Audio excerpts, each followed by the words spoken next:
By Margaret Shuttleworth. City News Service. Los Angeles officials joined U.S. Department of the Interior Secretary Deb Haaland today to discuss opportunities through the new infrastructure bill to fund the remediation of Los Angeles idle oil wells.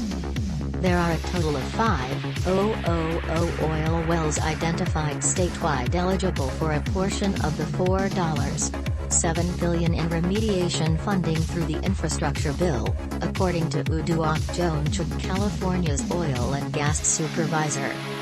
His agency, the California Geologic Energy Management Division, is working to submit an application for the funding. The state will be competing with about 30 other states for portions of the funds, he said. Haaland noted that Los Angeles County has one of the highest concentrations of oil and gas wells of any city in the entire country, with some recent estimates suggesting that 500,000 people in L.A. live within half a mile of a well. I've spent the day seeing firsthand how legacy pollution impacts people in the neighborhoods they live in. Kids who are relegated to having baseball practice next to oil pump jacks and gas wells, children who have grown up with bloody noses and the loss of the adults in their lives to cancer, Haaland said. These wells can have serious impacts on the health and well-being of the community and the plain. That's not acceptable, she added. Los Angeles County has about 1,400 wells identified for potential remediation funding.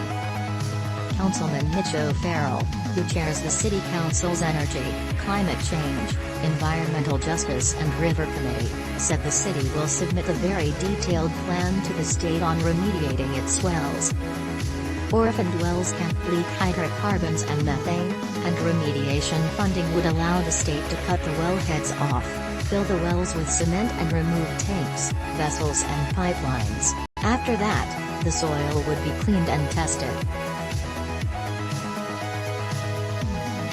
The remediation process can cost as little as $15,000 for individual wells in rural areas and as much as $500 for wells in urban areas like Los Angeles, which are typically older, Ntuk said.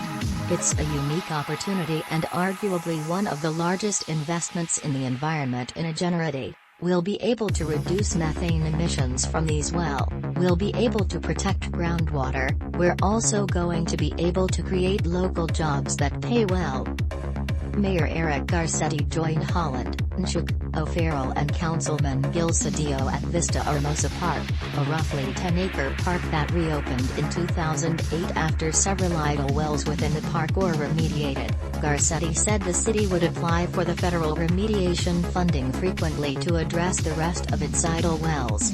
I think we're so used to being down on ourselves that we forget to celebrate when something historic, with Republican and Democratic support, passes. It's not just important for D.C.